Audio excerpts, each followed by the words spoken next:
चनाचे में आपको एक वाक़या सुनाऊं, ज़रा तवज्जो के साथ सुनिएगा। एक अमेरिकन औरत थी जो म्यूनिसिपल कमेटी की चेयरमैन थी। अब म्यूनिसिपल कमेटी का चेयरमैन होना एक बड़ी पोस्ट है, बड़ी उसकी तनख्वाह थी, और वो अमीर औरत एक बड़ी कोठी में रहती थी। अल्लाह की जान देखे कि उसकी रिटायरमेंट हुई तो उसको $5 लाख बेनिफिट मिला अपनी नौकरी का। तो $5 लाख उसके अकाउंट में आ गए। अब वो अपनी रिटायरमेंट लाइफ गुजार रही थी। एक जगह मियाँ बीवी जा रहे थे, कार का एक्सीडेंट हुआ तो खामिन फौत हो गया। अब उसके बाद वो औरत अकेली जिंदगी गुजार रही थी अपने घर में। उसको किसी दूसरे शहर में काम पड़ा। उसने सोचा कि मैं चली जाती हूँ और काम करवा के वापस आ जाऊंगी। उसने अपनी गाड़ी निकाली, बड़ी गाड़ी थी 4x4, और ड्राइव करके वो दूसरे शहर गई। जब वापस आ रही थी ना, तो रास्ते में एक जगह उसकी गाड़ी का टायर पंक्चर हो गया और उसको गाड़ी रोकनी पड़ी। अब उसने नीचे उतर के देखा तो बड़ी गाड़ियों के टायर बहुत वजनी होते हैं, औरत दांत कमजोर होती है, उसके लिए अकेला उसको बदलना मुश्किल होता है। अब वो औरत बड़ी परेशान। जगह भी ऐसी थी कि जहां पर वो पुलिस को नहीं बुला सकती थी मदद के लिए। अब वो सड़क के किनारे खड़ी है और हाथ दे रही है कि कोई रुके और मेरी हेल्प करे। वो दिन के 10-11 बजे का वक्त था। लोग अपने अपने कामों में मसरूफ थे, कोई रुकने को तैयार नहीं था। गाड़ी आती थी, करीब से गुजर जाती थी, आती थी, करीब से गुजर जाती। 1 घंटा धूप पे खड़े रहने से उसकी हालत बहुत खराब हो गई, पसीने पसीने, और वो परेशान खड़ी है कि पता नहीं मैं इस मुसीबत से कैसे निजात पाऊंगी, कौन मेरी मदद करेगा। अचानक एक नौजवान लड़का था, उसने गाड़ी रोकी और पूछा कि आप यहाँ क्यों खड़ी हैं। इनसे कहा भाई मैंने अपनी गाड़ी का टायर बदलने है और मुझे हेल्प की जरूरत है। कुछ बच्चे ने गाड़ी साइड पे लगाई और आके गाड़ी को देखा, टायर को देखा, और जब उस औरत को देखा ना कि इसको पसीना आया हुआ है और कपड़े फिर भीगे हुए जैसे कोई नहाया हुआ होता है, तो उसको महसूस हुआ कि ये औरत तकलीफ में है। उसने उस औरत को कहा कि देखें, मैं नौजवान हूँ, मैं अकेला ये टायर चेंज कर सकता हूँ, आप फिक्र न करें। आप इतनी देर धूप में न खड़ी हो, आप मेरी गाड़ी के अंदर जाकर बैठ जाएं, एयर कंडीशन चल रहा है तो मैं गाड़ी का टायर बदल देता हूँ। अब ये औरत जब उसकी गाड़ी में आकर अगली सीट पर बैठी ना, और इस एयर कंडीशन की ठंडी ठंडी हवा लगी, तो अब इसकी तरह होश और ठिकाने आए।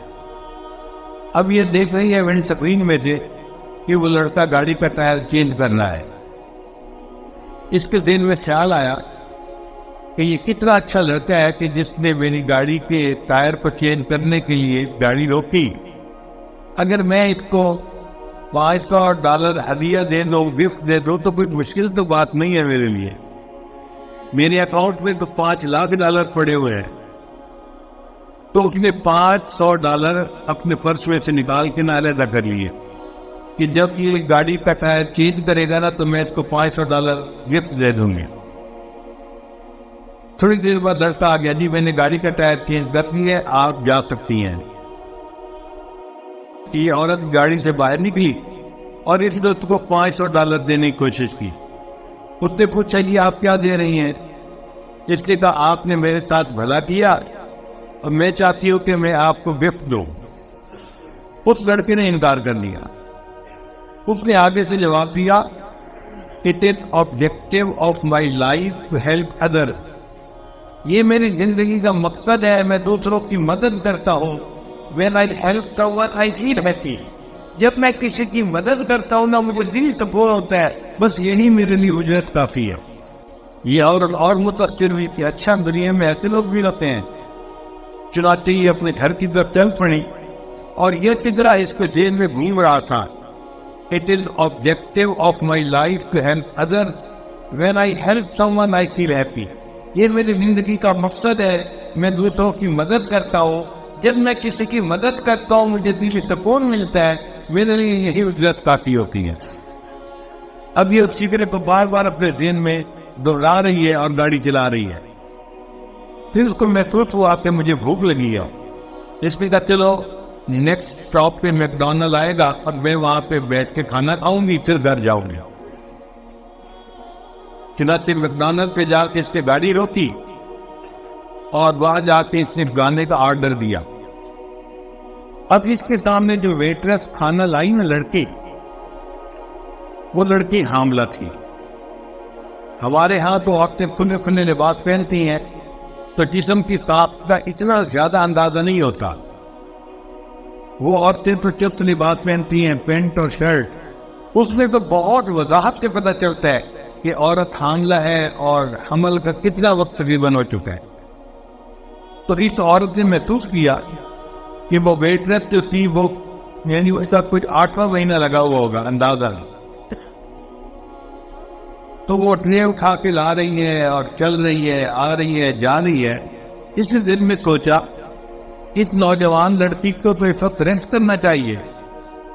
लगता है कि ये गरीब लड़की है और इसको तनख्वाह पैसे की जरूरत है, इसलिए ये छुट्टी नहीं कर रही, वरना अगर पैसा होता तो ये छुट्टी करके आराम करती। तो इसने उस लड़की से पूछा कि आपका तो प्रेगनेंसी का काफी टाइम लगता है कि करीब है, तो आप छुट्टी क्यों नहीं कर लेती? उसने कहा जी मेरा भी दिल चाहता था कि मैं छुट्टी करूं, तकलीफ मुझे होती है, इस हाल में मैं काम करती हूँ। मसला ये है कि मेरे खामिन की डॉक्टरी अच्छी नहीं है, हमारे करीब जो हॉस्पिटल है ना वो बहुत महंगा है और उसमें बच्चे की डिलीवरी के तकरीबन $5,000 खर्च होते हैं। मेरे खामिन ने कहा था $2-3 मैं जमा कर दूंगा और $2,000 आप जमा करना, तो हम उनकी पेमेंट कर देंगे हॉस्पिटल की। इसलिए मैं छुट्टी नहीं कर सकती, मुझे काम करना है, जब तनख्वाह मिलेगी तो मैं फिर छुट्टी कर लूंगी। इसके बाद वो लड़की फिर कोल्ड ड्रिंक लेने के लिए चली गई जो वेटरेस थी। इसने दिल में सोचा कि ये लड़की जरूरतमंद है, अगर इसको मैं $5,000 दे भी दूं तो मेरे $5,00,000 को तो पता ही नहीं चलना, हिलना ही नहीं मेरे अकाउंट में, और ये लड़की परेशानी से बच जाएगी, तो बेहतर है मैं इसकी हेल्प कर लेती हूँ। अब इस औरत ने अपने चेकबुक निकाली और $5,000 का एक चेक लिखा और उसके साथ एक चिट लिखी और एक लिफाफे में डाल के उसको बंद कर दिया और उस वेटरेस को कहा कि ये खाने की टिप है। टिप कहते हैं कि खाने के बाद खुशी के तौर पे इंसान खादिम को कुछ इनाम दे दे, उसको टिप कहते हैं। ये पूरी दुनिया में चलती है। तो इसने उसको टिप दी और कहा कि शर्त यह है कि तुम इस लेटर को यहाँ नहीं खोलोगी, घर जाके खोलोगी। उस लड़की ने वो ले लिया लिफाफा और अपनी पेंट की जेब में डाल दिया। अब ये नौजवान वेटरेस जब अपने घर गई तो इसका खामिन दूसरे शहर काम के लिए गया हुआ था, दफ्तर के वापस आ चुका था। अब मियाँ बीवी दोनों ने मिलकर खाना खाया। खाने के दौरान बातें चली तो मियाँ बीवी ने एक दूसरे से डिस्कस किया। तो खामिन ने पूछा कि अब तो वक्त करीब है, क्या तुमने पैसों की अरेंजमेंट कर ली? तो बीवी ने कहा हाँ मुझे तनख्वाह मिल जाएगी तो पैसे हो जाएंगे। और साथ ही उसने ये भी कहा कि आज एक औरत खाना खाने आई थी और उसने मुझे टिप भी दी। भाई कितने पैसे नहीं है? उसने कहा मैंने देखा नहीं। उसने कहा था घर जाके लिफाफा खोलना। खामिन ने कहा अच्छा लिफाफा लेके आओ। वो अपनी पेंट की जेब से लिफाफा निकाल के ले गई और खामिन को पकड़ा दिया। जी उसके खामिन ने जब लिफाफा खोला उसके अंदर $5,000 का चेक लिखा हुआ था और साथ चिट लिखी हुई थी। और चिट के ऊपर क्या लिखा हुआ था? It is objective of my life to help others, when I help someone I feel happy. उस औरत ने यही फिक्र लिखा हुआ था और ये नौजवान वही नौजवान था जिससे उस औरत की गाड़ी का टायर चेंज किया था। उस नौजवान ने औरत का भला किया, अल्लाह ने इस नौजवान और इस औरत के जरिए उसकी बीवी का भला करवा दिया। कर भला हो भला, अंत भले का भला। इसको कहते हैं what goes around comes around. जो इंसान करता है वो पा लेता है। जैसी करनी वैसी भरनी, अरबी में कहते हैं तमातुदीन और तुदान। जो इंसान करता है वैसा उसके साथ होता है। अगर भला करेगा अल्लाह इसके साथ भला करेंगे, अगर ये दूसरों के साथ बुरा करेगा इसके साथ भी बुरा होगा। इसीलिए वो दूसरों के लिए बेड़ा पहुंचता है। अक्सर देखा गया कि वो खुद उसी बेड़े में खुद गिर जाता है। तो हमें चाहिए कि हम अपने अंदर खैरखाई की सिफत पैदा करें और नियत कर लें कि हमने हर किसी की खैरखाई करनी है, अपने की भी पराये की भी, दोस्त की भी दुश्मन की भी, हर किसी की खैरखाई करनी है।